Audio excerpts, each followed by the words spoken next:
When I first played The Legend of Zelda Link's Awakening DX for the 3DS Virtual Console, I thought it was really good. It became one of my favorite 2D Zelda games, in fact. But ever since, I haven't been able to go back to it. It's very antiquated, and a lot of design choices are hindered by the lack of buttons, making basic exploration kind of a chore. Luckily, there is a remake of the game for the Nintendo Switch, and I'm glad to say it fixes most of my problems with the original game, but it does introduce some new problems. The most obvious change for the remake is in the graphics, which are massively overhauled over the original sprites of the Game Boy Color game.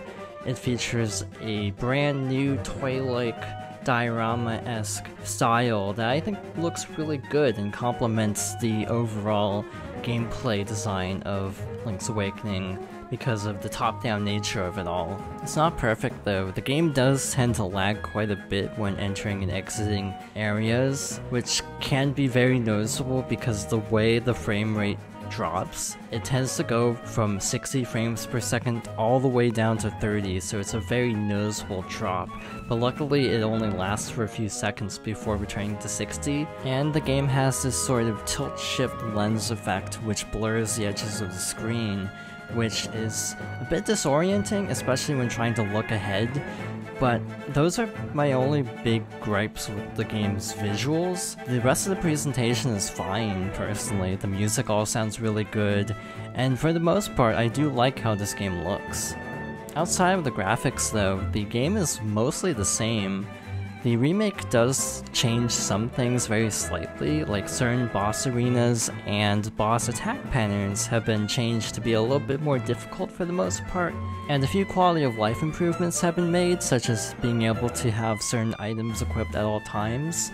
The sword, shield, Pegasus boots, and power bracelet are permanently mapped to specific buttons, which is the best change in my opinion, because having to swap out items in the original version really breaks up the pacing of it, specifically in dungeons, because there are times when, because you only have 2 items to work with, you have to be pausing the game constantly to swap around items, and it really messes up the pace, specifically in late game dungeons.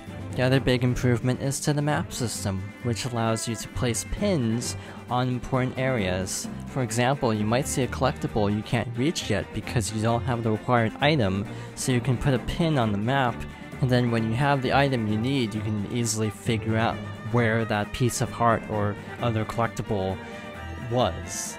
Another nice addition is a map that shows all of the pieces of heart and secret seashells that you've collected, which makes it really easy to cross-reference with guides to figure out which ones you're missing, which for completionists is a really nice tool, and I really appreciate the inclusion of it.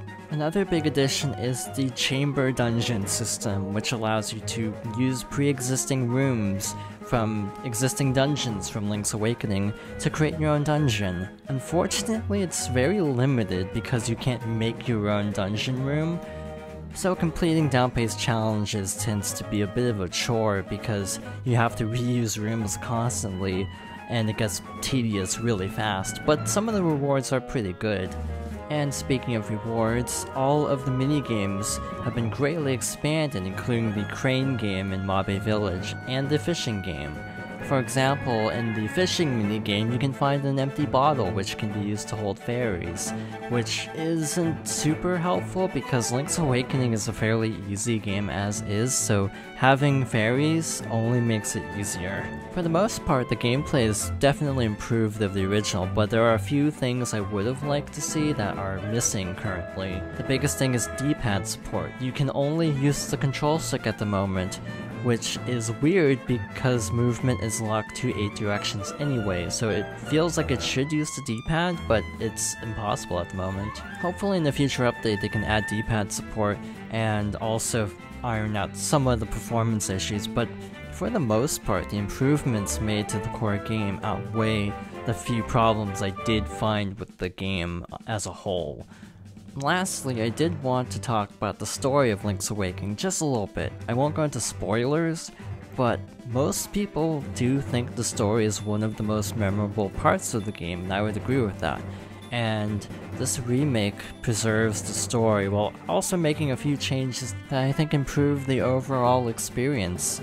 Playing this remake really made me appreciate the story even more because the moments that were impactful in the original were just as, if not more impactful, in this new version. Overall, this remake let me experience what I liked about the original game, while also addressing many of the things I didn't like, and because of the changes they've made, it's become one of my favorite 2D Zeldas, I think. I'm not sure if it's my all-time favorite because I still really like a few others, namely A Link Between Worlds, but for the most part, this remake is fantastic. And even if there are performance problems and a few gameplay things I would like to see addressed in the future, it's still a great time. After a while, I stopped thinking about the problems I was having with this remake because the overall game is just so enjoyable. So I know it's not for everyone, but I do think it's worth experiencing at least once in some form, and this remake, in my opinion, is my new go-to way to experience this game. It went from a Zelda game I struggled to replay, but still liked, to a game that I actually can enjoy again, and hopefully continue to enjoy for a long time to come.